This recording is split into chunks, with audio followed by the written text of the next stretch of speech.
제가 드리는 단어들의 연관성을 한번 찾아보시고 제가 어떤 사람을 말하는지 한번 맞춰보십시오. 1984년 9월 23일, 좀 어려울 거예요. 숟가락. 일부에서는 여기서 딱 맞히는 사람이 있었는데, 세기의 초능력자 누구예요? 유리 겔라. 그때 뭐 유리 겔라라고 하는 뭐 별칭도 있었습니다만, 세기의 초능력자 유리 겔라. 제가 이 사람의 얘기를 잠깐 한번 해볼까요? 많은 분들이 이분이 미국 사람인 줄 알고 있는데 아닙니다. 유대인이에요. 이스라엘에서 태어났어요. 이분이 군인이었습니다. 군인이었다가 부상을 입고 퇴역을 해요. 그리고 나서 한 일이 마술 관련입니다. 클럽을 전전하면서 마술을 했는데 이게 아주 기가 막히게 먹혀 들어온 것 같아요. 입소문이 나기 시작하는 거예요. 그래서 그 입소문이 미국에까지 들어갑니다. 미국에 가서 라스베가스, 뉴욕 가서 그의 장기, 숟가락 구부러뜨리기, 나중에 뚝 부러지잖아요. 그 장기를 이제 시연하기 시작합니다. 주가가 점점 올라가는 거예요.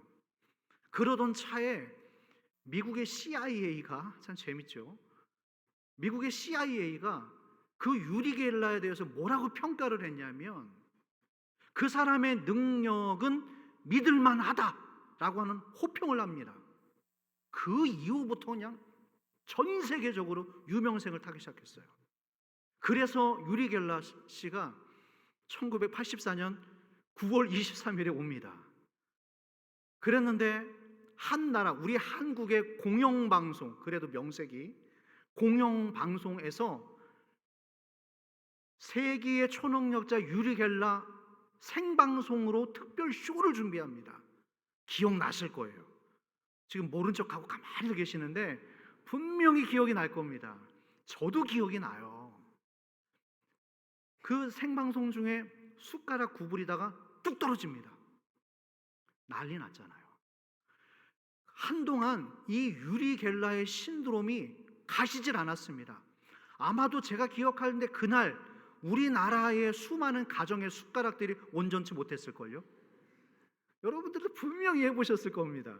학교 가서 며칠 동안에 애들이랑 엄마가 밥 먹으라고 줬던 숟가락 부러뜨려 버리고, 제가 봤을 때는 초능력 때문에 부러진 게 아니라 힘으로 부러진 것 같은데, 어쨌든 간에 한동안 그 열기가 식지 않았습니다. 대단했죠.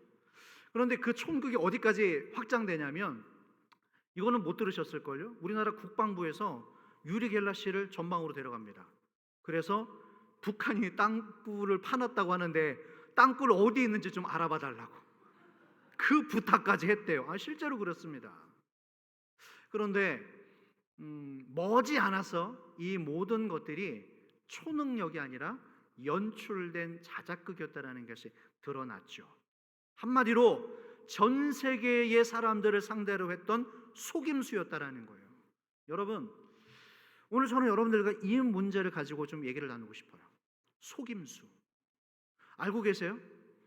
우리가 정말 많은 부분 일상에서 속고 있다는 것 알고 계십니까? 오늘 본문 12절 한번 읽어보죠. 다 같이 12절 다 같이 시작. 시험을 참는 자는 복이 있나니 이는 시련을 견뎌낸 자가 주께서 자기를 사랑하는 자들에게 약속하신 생명의 면류관을 얻을 것이기 때문이라. 말씀 띄워놔 주십시오. 자, 시험을 참는 자가 복이 있고, 자, 시련을 견뎌낸 자, 시험과 뭐가 나왔어요? 시련이 나왔습니다. 다른 겁니다. 약속하신 생명의 면류관을 얻기 때문이라. 시험과 시련이 나옵니다. 자, 시험은요, 템테이션이에요. 유혹입니다. 시련은 하나님이 주시는 거예요. 테스트예요. 유혹과 테스트입니다.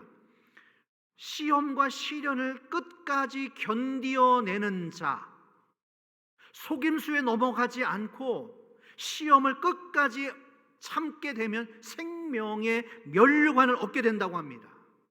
오늘 우리가 야고보서를 읽었어요. 이 야고보서가 기록된 목적이 무엇인가? 당시에 전 역으로 흩어졌던 디아스포라들을 대상으로 그들을 격려하고 그들의 신앙을 바로 세우기 위한 야고보 사도의 권면의 말씀입니다. 쉽게 말씀드려서 당시에 흩어져 있는 이민자들을 대상으로 기록된 편지예요. 저는 뭐 이민이 아니라 유학을 갔다 온 사람이지만 이민자들에게 있어서 가장 중요한 게 뭔지 아세요? 먹고 사는 문제입니다. 이민을 떠난 그 현지에서 빨리 자리매김을 하는 거예요. 안정을 취하는 거예요. 남자는 새로운 직장을 잘 구하고, 아내도 마찬가지고, 자녀들도 거기에 초중고 대학교에 빨리 적응을 하게 되어지는 것. 그런데 이게 쉽지 않습니다. 실제로 이민자들의 대부분들이 쉬지 않고 일을 해요. 2잡, 3잡까지 일합니다.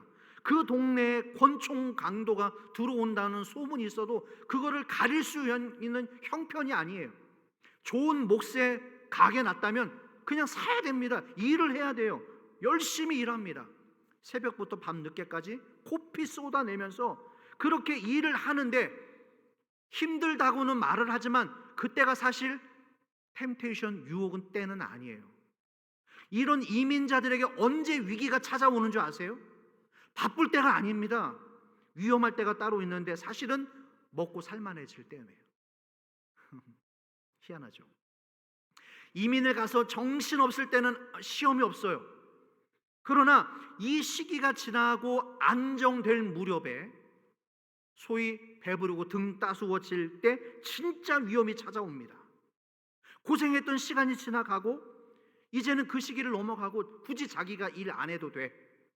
알바생, 종업원 부리면서 여가 즐기고 여행 떠나고 골프도 치러 나갈 수 있는 여유가 생겼어요. 그때에 시험이 찾아온다라는 거예요. 그런 여유가 생길 즈음에 이런 말들을 하시더라고요. 아, 외로워. 아, 외로워. 나 요즘 왜 이렇게 외롭지? 외로워하시는 분들 잘 들으셔야 됩니다. 아, 공허해. 내 몸이 부서져나 정신없이 일할 때는 여러분 외로움이 뭐예요? 공허함이 뭐예요? 그럴 겨를이 없습니다, 여러분. 그런데 이제 이 시기가 지나가요. 애들 어느 정도 컸죠? 여유 생겼죠? 남편 돈벌이가 괜찮아졌어.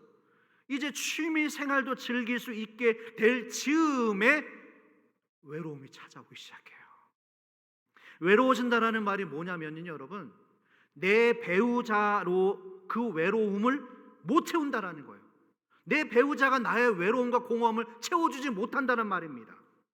지난 반평생 그 이상 나와 함께 했던 고생했던 그 배우자가 시시해 보이기 시작하는 거예요. 무시하기 시작해요. 그러면서 뜬금없이 내 배우자가 아니라 옛날에 그이가 떠올라. 버드나무 밑에서 바람 부는 날 풀반지 끼워주던 그 동창이 자꾸 생각이 나. 생각나서는 안 될 그 옛날 사람이 생각나면서 내가 지금 느끼고 있는 이 외로움이 배가 되고 있는 거예요. 그러던 어느 날 이상형을 만납니다. 아, 하나님이 드디어 고생했던 나에게, 외로워하던 나에게, 공허했던 나에게 나를 위로해 주시려고 나에게 이상형을 보내주시는구나. 할렐루야. 하나님 감사합니다. 꿈 깨세요.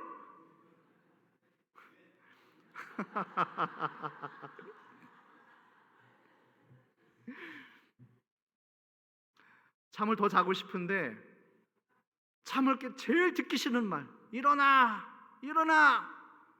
일어나세요, 여러분. 꿈 꾸세요. 꿈 깨세요. 13절 말씀입니다. 한번 읽어보시죠. 13절 시작.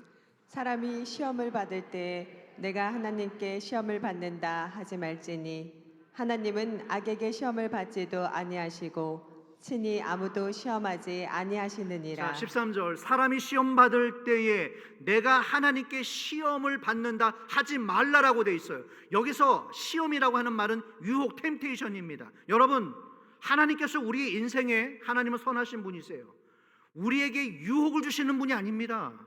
템테이션을 주는 분이 아니세요. 유혹거리를 주지 않으십니다. 물론 시련을 주시고 테스트를 통과하시게 하시지만은 우리에게 유혹은 주시는 분이 아니십니다. 생각해보면 우리가 넘어지는 것은 다 자기 욕심 때문이에요. 자기 무지함 때문이에요. 그런데 자기 잘못이라고는 끝까지 인정하지 않아, 회개하지 않아, 돌이키지 않아, 그러면서 하는 말이 방금 이 말씀처럼 하나님이 나에게 유혹거리를 주셨어요. 하나님이 나를 시험하시는 거예요. 아니요.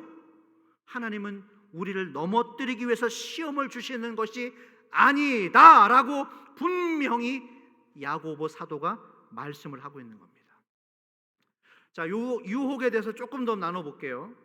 이 우리의 삶 가운데 시험과 유혹거리가 다가올 때에 이게 참 놀라운 것이 이 유혹이라는 것이 사람을 끌어당기는 매력이 있어요.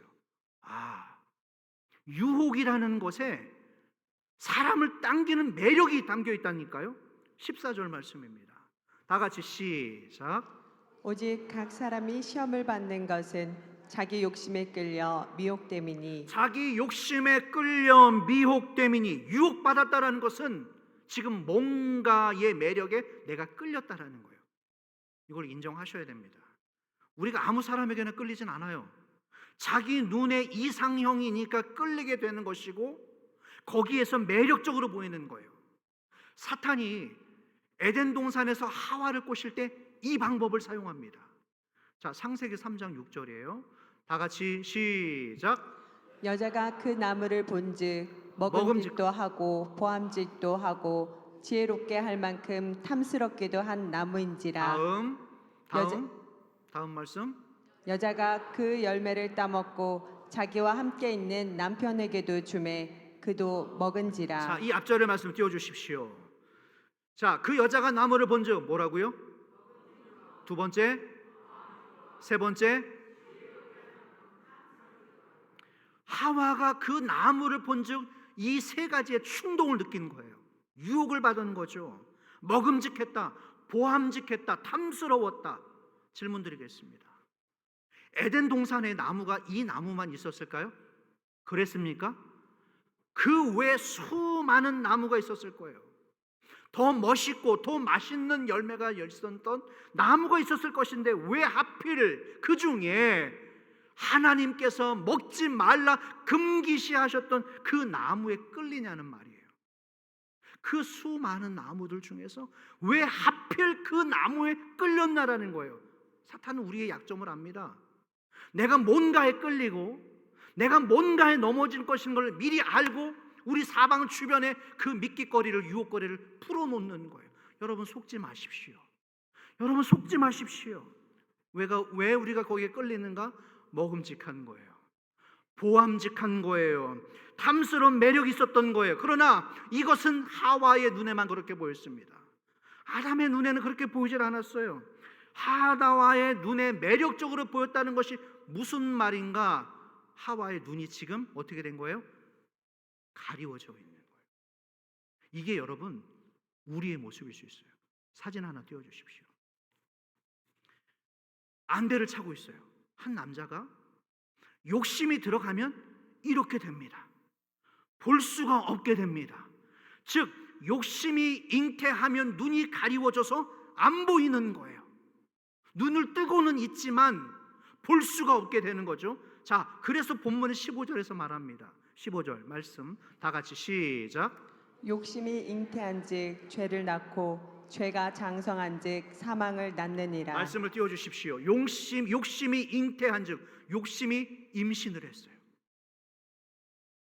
욕심이라고 하는 것이 임신이 됐습니다. 자, 그런데 임신이 된 후에 죄를 낳았다고 했어요. 죄를 낳았는데 장성한즉 그 다음에 어떻게 돼요? 정리하겠습니다. 욕심이 잉태한즉 죄를 낳고 죄가 장성하자 마지막에 사망을 낳는 이 사이클이 눈이 가리워져서 보이질 않는 거예요. 지금 이 사람은 자기의 눈을 가리고 거의 길을 걸어갑니다. 그 길 끝에 가면 낭떠러지에 가요. 가면 죽는 거예요. 그러나 자기 눈을 가리고 있기 때문에 지금 자기가 걸어가고 있는 이 길이 생명의 길인지 사망의 길인지 보이질 않는 거예요. 이 시초가 뭐예요? 욕심을 잉태했더니 자기의 눈이 가리워졌다고 했습니다. 나는 아주 좋은 길을 가고 있다고 착각하고 있지만 그게 아닌 거예요. 이것을 주변에서 지금 말리고 있어요. 아무개님, 이렇게 가면 위험하니까 빨리 멈추라고 제 아무리 말해줘도 모르는 거예요. 왜요? 자기 눈을 가려 있기 때문에. 언제부턴가 그래서 나에게 매력적으로 다가오는 것이 여러분들 가운데 있다면 일단 경계하셔야 됩니다. 왜냐하면 어쩌면 내가 그 욕심에 미혹돼서 나도 모르게 임신이 돼 있는 상태가 돼 있는지도 모를 거예요. 자, 그래서 유혹이란 매력이 있습니다. 뭔가가 좋아 보이고 갑자기 끌리고 내가 내 시간을 거기에 자꾸 투자하고 싶고 만나서는 안 될 사람들을 자꾸 만나고 싶어지고 전화해서는 안 될 사람들에게 자꾸 연락하고 싶어지고 왜 그렇다고요? 유혹의 욕심 때문에, 시험 때문에 생긴 일일 수 있다는 것을 여러분 기억하십시오. 자, 그리고 유혹은 아주 놀라운 스킬을 가지고 있어요. 스킬을 가지고 있는데 그게 뭐냐? 속임수예요. 아까 말씀드렸던 그 유리 겔라처럼. 여러분, 이분이 77세더라고 올해. 이분이 뭐 하시나? 돌아가시진 않으셨어요. 근데 여전히 자기 망상 속에 살아가고 있어. 언젠가 그 데이비드 베컴이 국가경기전에서 승부차기를 넣었는데 자기가 그 사람이 골을 못 넣었거든요. 자기가 염력으로 뒤에서 조종을 했대. 그래서 골을 못 넣은 거래. 이상한 사고를 가지고 지금 살아가고 있어요. 왜요? 속임수라는 거예요. 유혹에 빠졌다가 우리가 뭔가 무혹에 빠졌다가 나중에 정신 차리고 보면 그때 느끼죠. 아, 내가 저 사람한테 속았구나. 내가 이 일에 속았구나. 그때 자기 자신에게 이 순간적으로 입에서 튀어나오는 말이 뭐예요? 내가 미쳤어. 미쳤나 봐. 내가 미쳤어. 맞아요. 미쳤었어요. 미쳤기 때문에 속은 겁니다, 여러분. 또 이런 분들이 있어요. 그래, 내가 사라지면 다 좋아지겠지? 내가 없어지면 우리 가정 좋아지겠지? 우리 아이들 편해지겠지? 다 너 때문이야. 당신 때문에 결혼 잘못해서, 부모 잘 만나서, 자식 못 만나서, 당신이 돈 못 벌어와서. 이런 말을 들으면서 그래, 내가 없어지면 괜찮아지겠구나. 우리 집에서 내가 사라지면 행복해지겠구나. 이게 속은 겁니다, 여러분. 이게 발전해서 우울증이 되는 거예요. 그 다음 속임수.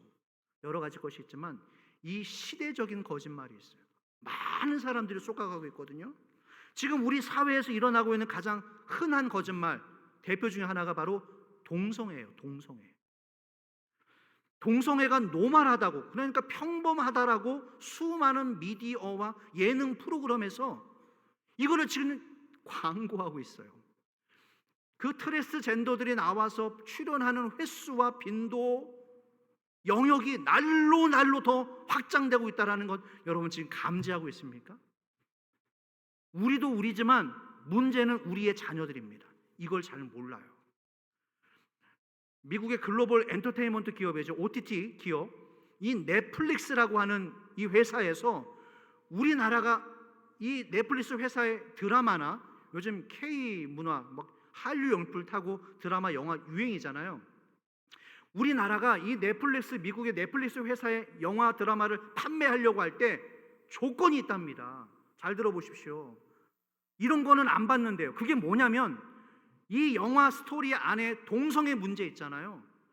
이 동성애 문제를 옹호하지 않고 거부감을 가진다거나 또 반대하는 그런 메시지가 들어가면 넷플릭스 회사에서 이걸 받지를 않는답니다. 계약 자체를 안 한대요. 돈이 안 되죠. 전 세계 이 시장이 어마어마한 자본주의 시장인데 포기할 수가 없는 거예요. 팔려고 하는 사람 입장에서는. 그러니까 동성애를 거부한다면 넷플릭스의 영화나 드라마를 팔 수도 없는 세상이 돌아왔습니다. 미국에서는 몇몇 교단은 이미 동성애 이미 진작 넘어갔고요. 또 동성애자들에 대한 목사 안수를 합법화시켰습니다. 그러니까 레즈비언들도 목사를 할 수 있는 거예요. 이게 잘못됐다라고 말하잖아요. 그럼 제가 이상한 사람입니다. 그러나 분명히 말하지만 동성애 이것은 건강한 게 아니라 병든 겁니다. 잘못된 겁니다. 맞습니까? 맞습니까? 이것을 밖에 나가서 이렇게 얘기하잖아요. 그러면 저와 여러분들이 지금 잘못된 거예요. 나는 원래 이렇게 태어났어요. 저의 유전인자는 이렇습니다. 하나님이 저를 이렇게 만들어 주셨습니다. 꿈 깨세요. 자기 문제를 하나님께 토스하고 있습니다. 의학적으로 증명된 것이 아무것도 없음에도 불구하고 하나님이 나를 이렇게 만들었다. 하나님이 나에게 이런 성을 주셨습니다. 아니시죠. 하나님은 그런 하나님이 아니셔요. 미국의 오하이오 주립대 교수님이신 토살리아 버터필드라는 교수님이 계십니다. 근데 이분이 동성연애자였어요. 그리고 교회를 안 다녔죠. 이분이 반기독교적인 사고를 갖고 있을 때 교회에 대해서, 예수 믿는 사람들에 대해서 뭐라고 했는지 아세요? 기독교인들은 엉성한 사고의 소유자들이다. 기독교인들은 엉성한 사고의 소유자들이다. 그런데 이분이 예수님을 만나요. 신랄하게 예수 믿는 사람들과 교회를 공격하고 또 이 반대되는 메시지를 강단에서 전했던 이분이 예수님을 믿습니다. 레즈비언이었던 이 교수님, 여자 교수님이. 그래서 책을 써요. 자, 사진 하나 띄워주시죠. 저는 여러분들이 이 책을 꼭 읽어봤으면 좋겠어요. 뜻밖의 회심이라고 하는 책입니다. 이분이 회심하고 나서 남편을 만나 결혼하고 가정을 이루고요, 아이들도 낳아요. 됐습니다. 이 뜻밖의 회심에서 이 교수님이 주장하는 것이 무엇인가? 동성애가 노말이다, 보통이다, 평범이다라고 주장하는 것이 이 시대의 거짓말이라는 거예요. 이 속임수에 수많은 사람들이 다 속고 있다라는 겁니다. 제가 무슨 이야기를 꺼내려고 하냐면, 우리가 살아가고 있는 이 일상 속에서 무심코 넘기고 있는 크고 작은 유혹들의 사이클이 있다라는 거예요.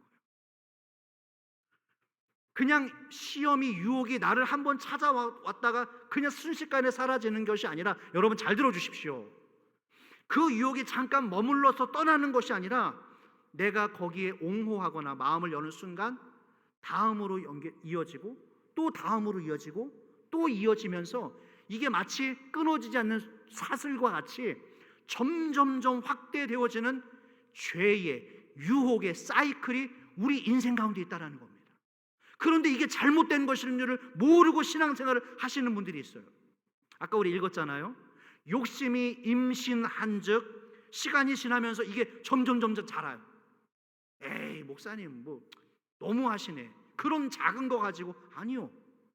그 작은 것을 우리가 용납할 때 그것이 우리 마음속에 들어와서 임신이 되고 점점 우리 안에서 자라는 거예요. 그러다가 산딸이 다가오면 출산을 합니다. 뭐를 출산하는지 아세요? 사망을 낳게 돼요. 사망을 낳게 돼요. 이게 바로 욕심의 사이클이라는 거예요. 이와 같은 죄의 사이클이, 유혹의 사이클이 내 인생 70, 80, 90 되기까지 계속 반복된다고 한번 생각해 보세요. 얼마나 억울해요. 얼마나 답답해요. 이 욕심의 사이클에 대표적으로 속았던 사람이 바로 다윗입니다. 다윗이 어떤 사람이었죠? 이 사람의 전성기에는 하나님과 관계가 건강했을 때는 이런 사이클이 없었어요.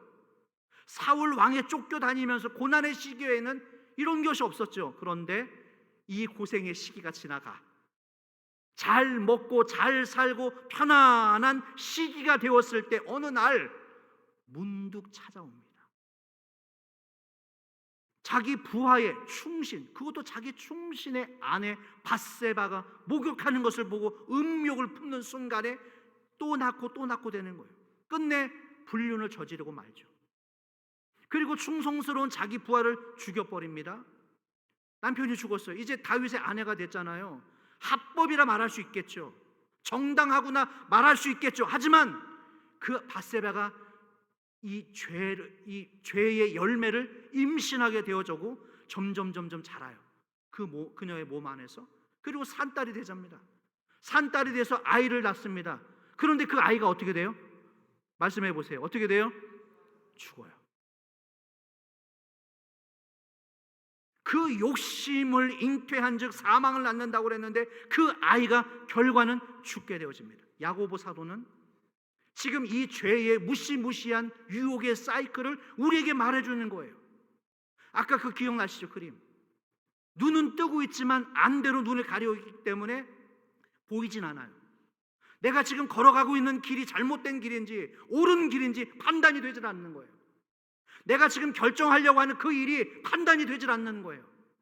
내가 저 사람을 만나서 교제하고 싶은 이 마음이 과연 하나님 보시기에 옳은 일인지 판단이 되질 않는 거예요.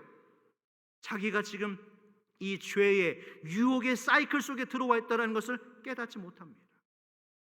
다윗은 하나님의 마음에 합한 자라고 하는 그런 애칭을 받았던 사람입니다.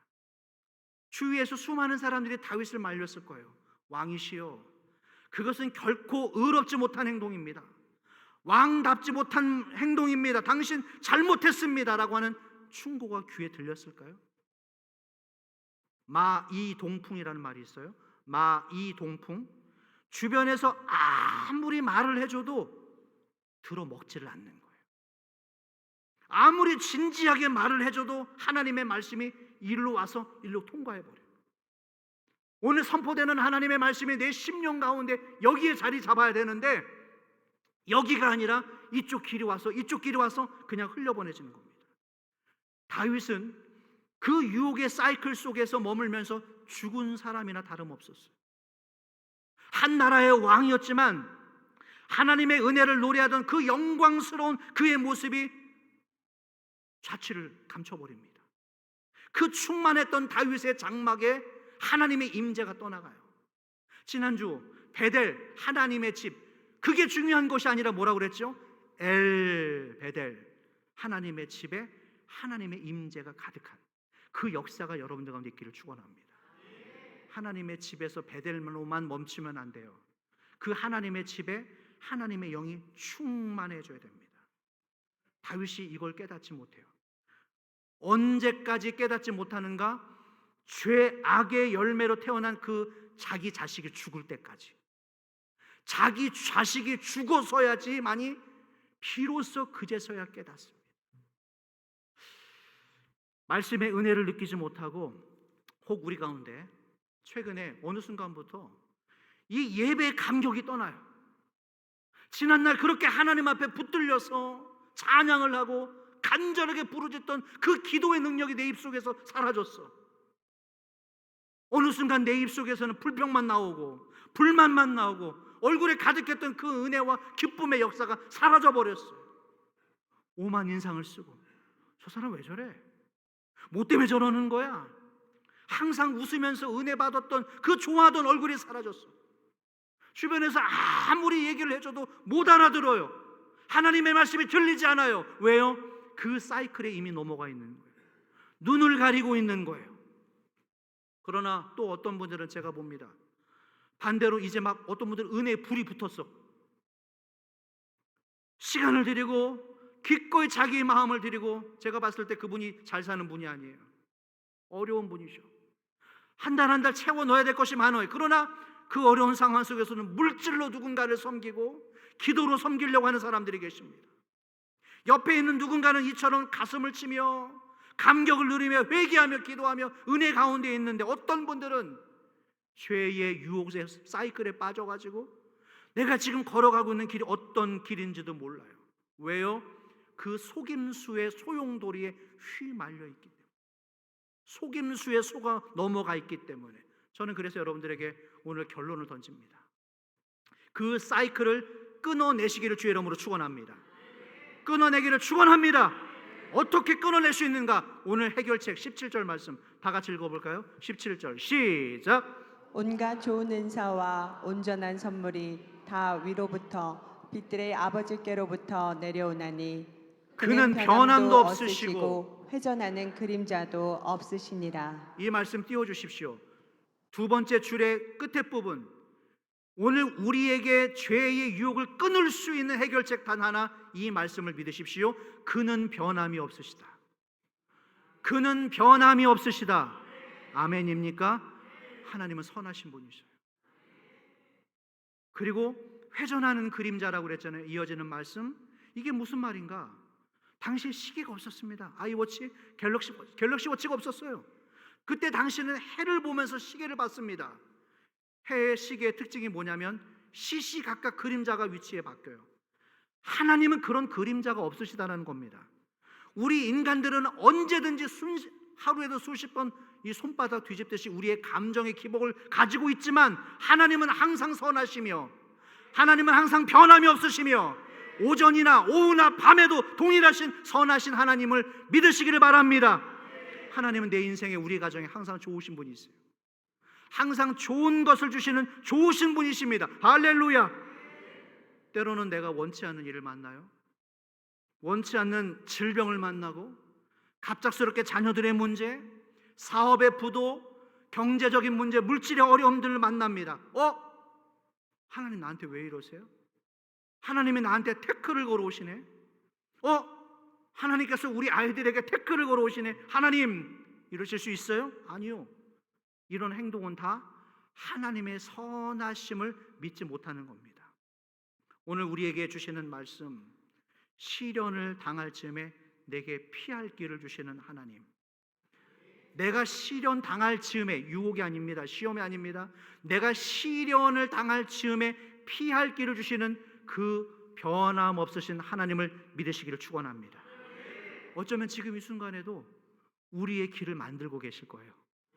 우리 자녀들의 길을 만들고 계실 것이며 내 사업과 내 가게의 앞날의 길을 만들고 계실 줄로 믿습니다. 그러나 왜 이 말씀이 믿어지질 않고 왜 답답할까요? 유혹에 눈을 가리고 있기 때문에, 그 시험에 내 눈을 가리고 있기 때문에 썩은 과일을 먹어가면서도 이게 마치 프레시한 신선한 과일을 먹는 것처럼 착각하고 있는 속임수에 이 사이클이 휘말려 있기 때문입니다. 그래서 지금 자기가 어디로 걸어가는지를 몰라요. 지금 자기의 언행이 누군가를 죽이고 있는 것을 몰라요. 내 스스로 내 가족과 우리의 자녀들을 죽이고 있다는 걸 몰라요. 우리가 이것을 끊어내야 되는데 어떻게 끊어내야 되는가? 나는 예수님의 십자가, 이 보혈의 피로, 피값으로 사신 하나님의 자녀이다. 나는 예수님의 자녀이다. 나는 하나님의 자녀이다. 이것을 시인하십시오. 확신하십시오. 시험에 찾아올 때마다 나는 하나님의 자녀다. 나는 하나님의 자녀다. 피값으로 사신 하나님의 자녀다. 이것을 시인하시고 선포하십시오. 시험이 물러갈 줄로 믿습니다. 말씀을 정리하겠습니다. 12절 다시 한번 읽어볼까요? 시작. 시험을 참는 자는 복이 있나니 이는 시련을 견뎌낸 자가 주께서 자기를 사랑하는 자들에게 약속하신 생명의 면류관을 얻을 것이기 때문이라. 이 말씀을 드립니다. 참고 견디어낸 자, 참고 견디어낸 자, 끝까지 버틴 자들에게 생명의 면류관을 주게 될 것이다. 저와 여러분들이 이 생명의 면류관을 받는 귀한 주의 종들이 되기를 축원합니다. 어려우시죠? 힘드시죠? 여러 가지 문제들 만나셨죠? 그러나 멈추지 마십시오. 거기서 중단하지 마십시오. 거기서 좌절하지 마십시오. 아직 우리가 걸어 나아가야 될, 감당해야 될 사명이 끝나지 않았습니다. 속임수에 넘어가지 마십시오. 거짓말에 속지 마십시오. 유혹의 사슬을 끊어버리고 은혜의 사이클로 들어가시기를 축원합니다. 십자가에서 내 모든 죄를 위하여서 모든 조롱과 멸시를 다 짊어지시고 네가 의롭다, 너는 내 자녀다, 내가 오늘날 너를 낳았다 라고 생명의 선고를 내려주신 십자가 은혜 안에서 이제 죄의 유혹의 사이클에서 벗어나셔서 은혜의 사이클로, 생명의 사이클로 들어오시는 귀한 해남중앙교회 모든 교우들이 되시기를 주의 이름으로 축원합니다. 이 찬양을 드리고 싶습니다. 갈보리산 위에 십자가 지셨으니 주가 나를 위하여 고난을 당한 표라. 오늘 이 은혜를 생각하며 다시금 찬양하겠습니다. 갈보리산 위에 십자가 섰으니 주가 고난을 당한 험한 십자가를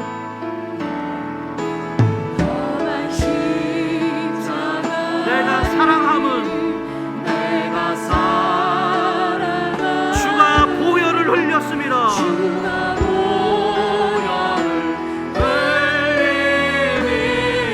최후 승리를 얻기까지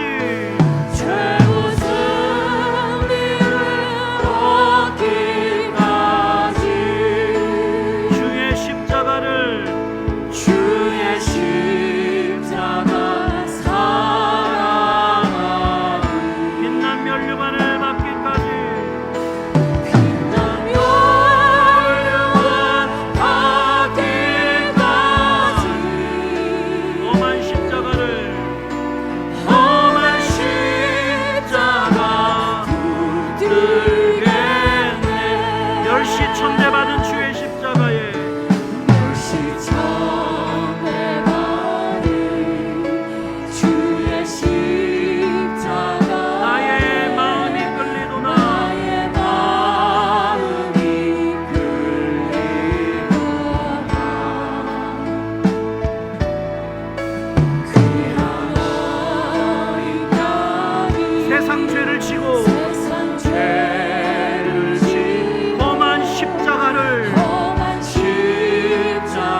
죽기까지